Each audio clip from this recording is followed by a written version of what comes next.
Kako jaz uporabljam hipnozo in zakaj? Ker sem imel cel kup slabih čustvenih stanj in nekoristnih strahov. Jaz sem se včasih zbujal sredi noči, ker se mi je nekaj na nezavednem sprožilo za to. Potem sem se pripravljal na delavnice, ker je bilo strah nastopanja, nisem vedel, kaj bom povedal, kaj si bojo mislili in tako naprej. Kot pripravo na spanje. Jaz se uporabljam tudi, če imam konflikte.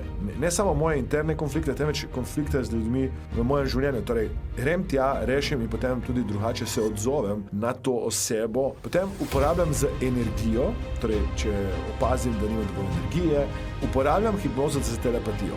Največkrat za moje najdražje, to pomeni, da jim pošiljam neko pozitivno misel, če koga kaj boli, programiranje ciljev za poslovno in osebno rast.